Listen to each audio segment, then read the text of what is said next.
A doubleheader sweep meant a series sweep for the Cardinals on Thursday against the White Sox. We'll talk about Andre Granillo's historic day and a lineup that just wouldn't say die. Coming up on B-Schaeff Daily.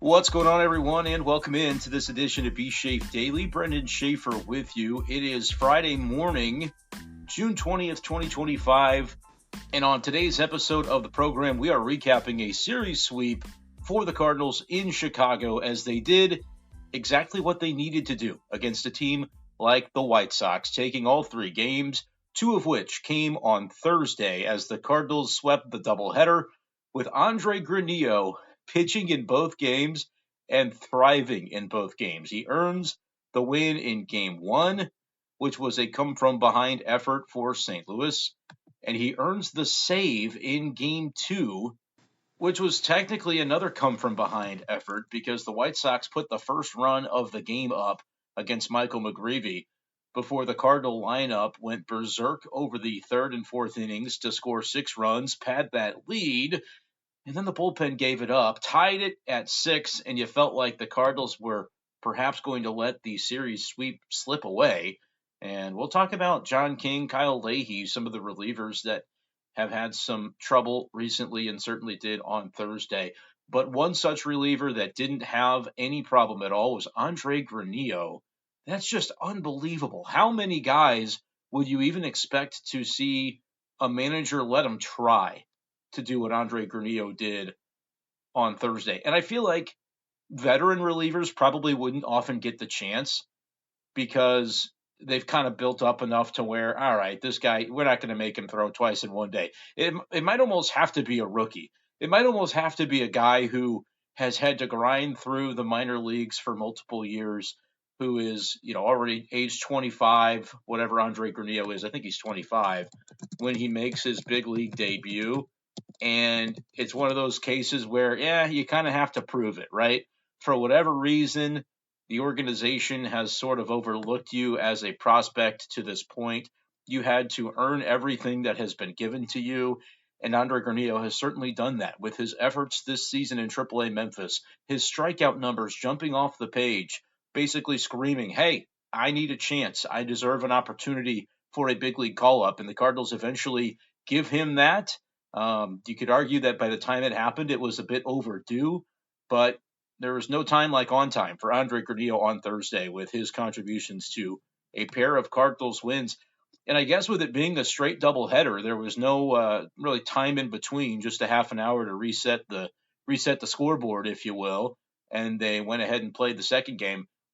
Did he get a double laundry cart treatment after game two? That's what I would want to know, because always the guys, when they are a rookie and they get their first win or their first save, you get the laundry cart treatment. And they spray a bunch of liquids from the fridge on you in the clubhouse showers, and you kind of get that celebration. I guess Andre Granillo might have had to go double time after his efforts on Thursday. I haven't had a chance yet to sit down and read some of the coverage from the beat writers that are there in Chicago because if you have not noticed with the audio quality, I'm on vacation this week, returning back home on Saturday. So one more day for me and the family in the Ozarks, which is why I don't have all my recording equipment with me.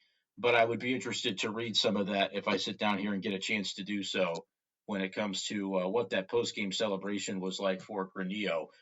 But man, that was a big sweep for the Cardinals. They needed something like that. We've talked a lot about it. There are going to be those teams on the schedule that you get to play, that everybody gets to play, that you have to take advantage of. We talked about the stretch for the Cubs where they went like a month without playing a winning team, and they were beating up on the likes of the White Sox and the Rockies and the Marlins. And the Cardinals still have a lot of series remaining against those types of teams. But this was your chance against the White Sox, and the Cardinals made good on it, which I think you have to do. You got to pick up those wins like they're rings in the Sonic game. You know what I'm talking about? Back in the 90s on the old, I guess there were probably more game systems than this. I played it on like the SNES, I think is what it was called. You got to pick up those rings when they're sitting in front of you. And the White Sox series, those are the freebies. And the Cardinals, I mean, they made it more difficult than it had to be. in a lot of ways, but this is still Major League Baseball. So I'm not going to penalize the Cardinals for having a couple of close, hard fought wins. When you say, oh, they could have won them more easily. The bullpen didn't need to blow things up in game two when you had a 6-1 lead. You didn't need to in game one. I guess you could say the bullpen there again was Steven Matz having some struggles and giving up a homer that ended up putting the White Sox ahead in that first game. You didn't have to have that happen. Like, sure, all of that is true, but a win is a win is a win, and the Cardinals got two of them on Thursday. Let's start with game one and talk about how that one unfolded. Come from behind effort, and Willson Contreras, once again, right at the center of it all. Man, this guy is just so good, and he's so good for this team. It's been catching on. I've been seeing some people reply to me on Twitter and say, hey, heart and soul. And that's what I have continued to label Willson Contreras as. He is the heart and soul of the 2025 St. Louis Cardinals. And what you're going to find by the end of the season, his numbers at the plate are going to reflect that as well. He's up to a 759 OPS. Remember how slowly he started the campaign. And now you look up and I guess actually let me correct that. Let me correct that because I was looking at the box score from game one to dictate that. He's actually up to 762 on the OPS after he had a swing in game two that was a double to move those numbers up a little bit more and provide a couple more RBIs for the Cardinals. He has just been lights out following the really, really strugglesome, it's not a word, the really slow start that he had to the season. And now you look up and there aren't very many players in the Cardinal lineup hitting better than him on the season. Donovan has an 824 OPS. Keep voting to get him into the All-Star game. Alec Burleson, this is a guy that has to be in there every day, and we've been saying that for a while. He's due to pass up Donovan in OPS. He had a huge monster day on Thursday. Game one, 2 for 3, reached base via walk, so he was on base 3 times in that one. Game two, 2 for 5 with a home run swing, his 7th of the season. Arenado also going deep in that game. Lars Nootbaar also going deep in that game, which was, boy, was that a big swing for him to have. He's still sitting sub 700 on his OPS. We'll talk a little bit about when his home run came and why I thought it was so important for not only him, but the team as well. But Contreras, I mean, yeah, it's Donovan, it's Burleson, and that's really, of your regulars, that's really it in terms of guys that are hitting better than him. And that's on a season long basis. Got a lot of Cardinals right now with OPSs in the 600s. And I talk about OPS a lot because for me, it's the catch all simple stat. There are more complex stats that you can point to tell a more full, complete picture of a player offensively. But it's better than just batting average because batting average doesn't tell you what you did to get on base. And batting average doesn't tell you how powerful your swings were. On base plus slugging percentage, OPS, OBP combined with slug, it gives you a little bit of an idea as to both, and you're at least doing really well in one or the other if you've got a 750 or an 800 OPS. And the Cardinals don't have many guys that qualify for that, and it's just why it's very important that Willson Contreras has ultimately turned in the type of season to this point that you would expect. And it doesn't bother me that he's been moved from catcher to first base because I think when it's all said and done this year, Willson Contreras is going to have offensive numbers that rate pretty favorably among the best first basemen in the league. That's my prediction. Does he get above 800 for the OPS? Maybe he does. If not, I think he could be pretty close to it. I think it was like 848 last year. I don't know if he gets quite to that level because the slow start is going to drag it down to an extent. But I just wanted to mark just how impressive he's been.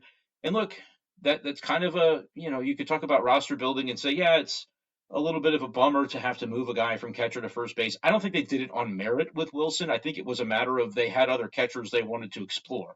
They wanted to explore Pedro Pages. We'll talk a little bit about Pages. I didn't think he had the best day behind the plate yesterday. In game two, ninth inning, he's got to find a way to block one or two of those pitches that got away from him. I'm not sure if they were considered pass balls or wild pitches. I think it was maybe one of each.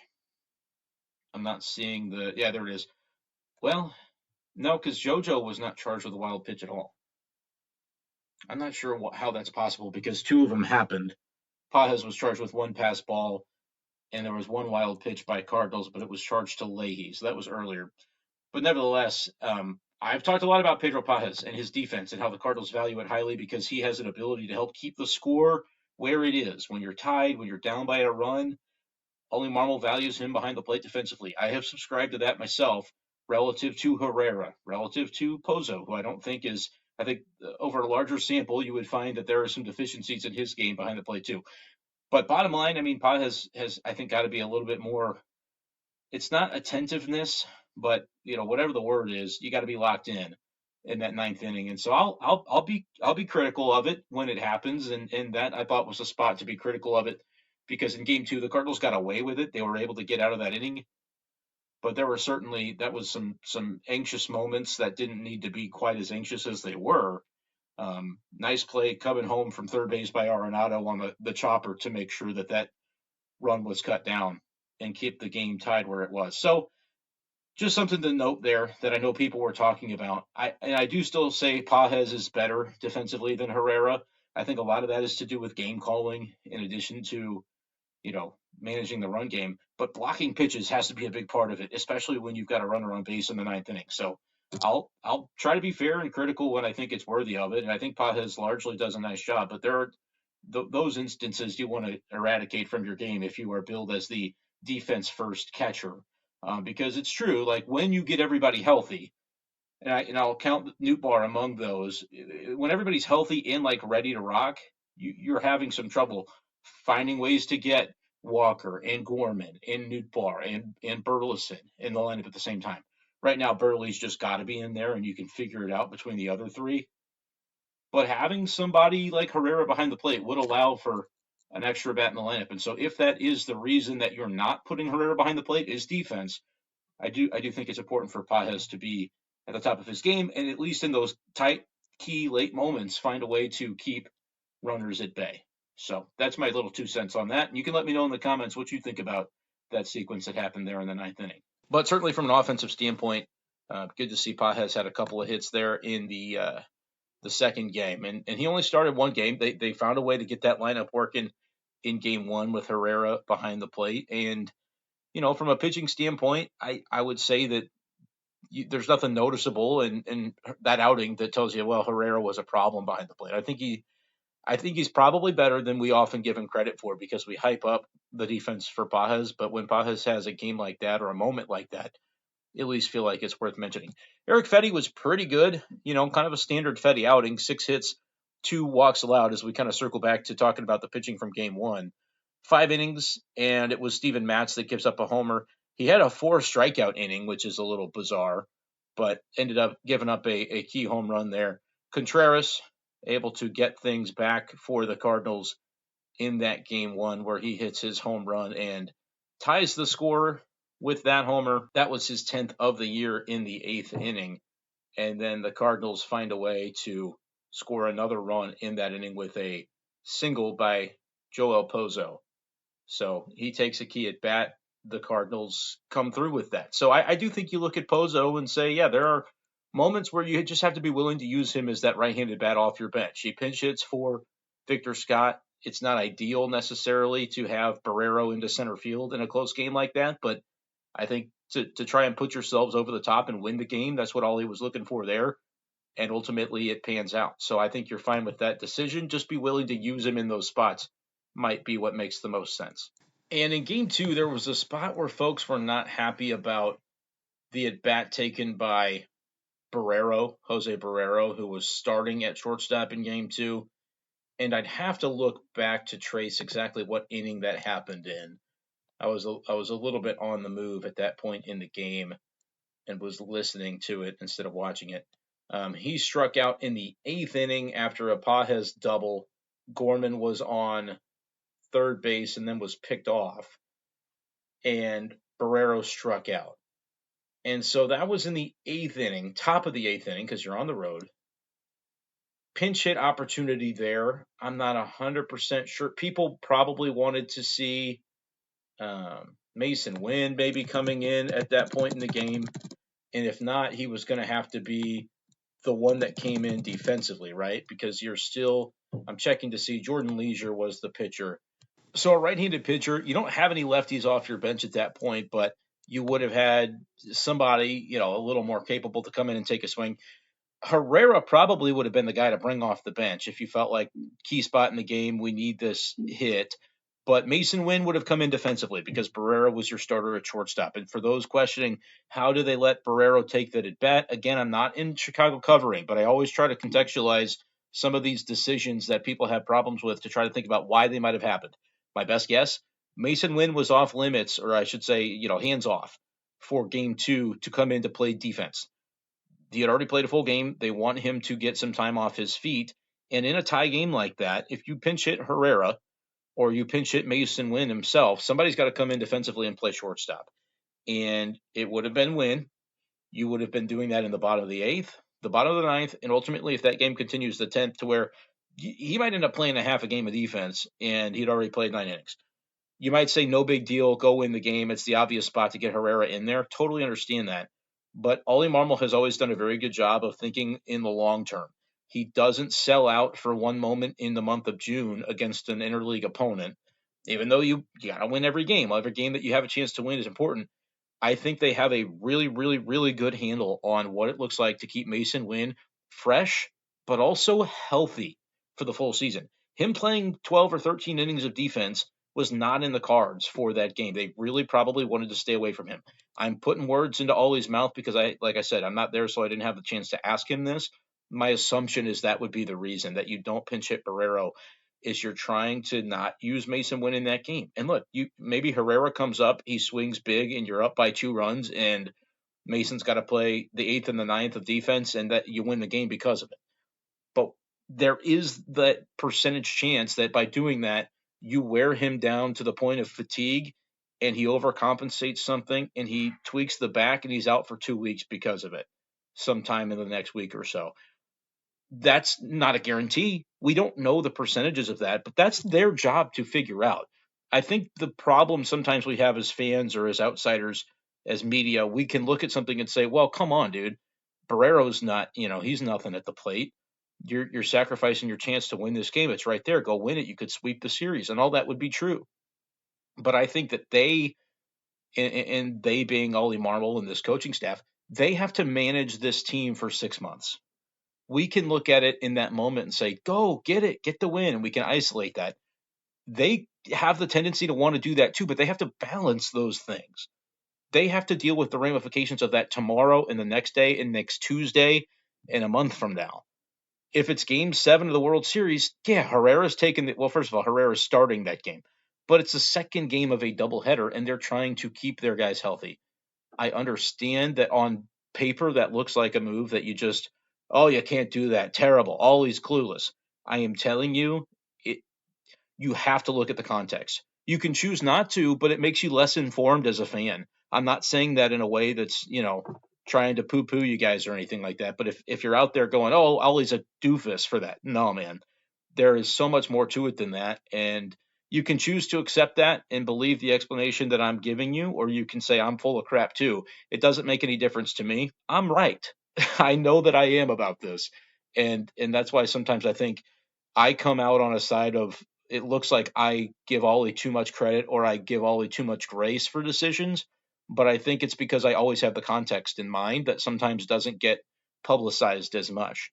Because unless, a reporter asked Ollie about that post game, which after a win maybe doesn't even happen because there's so many other questions you might have to ask rather than one that could be perceived as a little bit critical. Maybe I'm giving you the function of how it works for like the beat writers. Maybe today, Friday morning, they come back and they're in the office at 2 or 3 p.m. this afternoon on Friday, and somebody says, hey, that spot with Barrero, were you guys hands off on Wynn? And that would give Ollie the chance to say, yeah, here's what our thought was with Wynn, because, man, we know he's had some back issues. And our team specialists and our trainers and everybody talk about this is the workload that we don't want to give the guy too much in one day because we don't even have an off day. We're traveling. Here's what travel can do sometimes to a back injury. Like, there is so much that goes into it that I do sometimes wish fans would take a step back and go, you know what? Sometimes there just might be something I'm not fully aware of.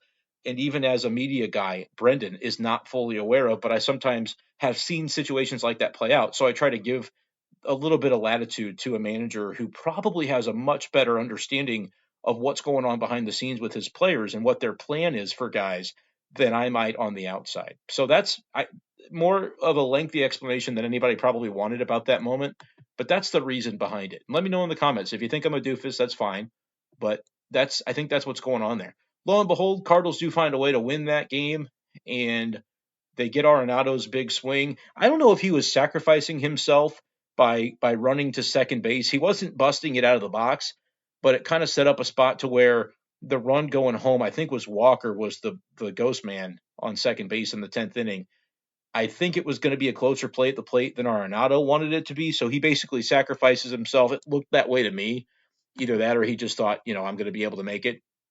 And it was close play at second, didn't quite make it. But with that, you're kind of going, well, shoot, they're getting a ghost man on second too in the bottom of the 10th, and 1-run lead is maybe not enough to win this game more times than not. Ultimately, Granillo was able to strand that runner there, but that's not always a guarantee. And you're thinking, would love to have an insurance run. Lars Nootbaar to have that swing in that moment is really, really key. I know it came against the White Sox, but he has looked brutal at the plate recently, and he needed a swing like that. And the Cardinals did too. So that gave a little bit more of a cushion there for Granillo pitching for the second time in the day. And he was able to navigate that bottom of the 10th inning, and the Cardinals get the win in game 1, and then they get the win in game 2. So some really good stuff there. They host the Reds on Friday night. It's going to be a homestand featuring some NL Central opponents. Cannot wait for that 4-game series against the Cubs coming up next week. But that's what's going on. That's what I saw from Thursday. Let me know if you saw anything that I missed, because I'm sure that happened. I was out on the lake watching on my phone for the end of game 1. So that's what's going on. Let's go ahead and, though, before we get out of here, I want to talk about some things that happened down on the farm, because the minors teams were very good yesterday as well. So let's do that before we wrap as we go down on the farm. It's time to go down on the farm. Brought to you by Hastings Layers Premium Eggs. You'll be happier than a jackass eating thistle. Huh? All right, I know I played the sounder music, but I also want to talk about Michael McGreevy a little bit. He was the starter for the Cardinals in game 2, and I guess this kind of counts as down on the farm because he's been in the minors all year. But he pitched well, gave up 1 solo home run, 3 hits, 1 walk, only 5 innings, which you might think in a doubleheader they would look to get a little bit more out of their starter. But I think they were trying to be careful with him. 76 pitches. He's been on regular rest. He pitched the previous Saturday, I want to say, so 5 days on that schedule. So he only throws 76 pitches. Ollie goes to the bullpen maybe a little earlier than I would have expected. I think he thought, hey, I have these guys in the bullpen that I haven't used for game 1. I can use them for game 2. And he just didn't get as much out of King and Leahy as he was probably hoping to get, and certainly not as cleanly. So maybe that impacted why you take McGreevy out when you do.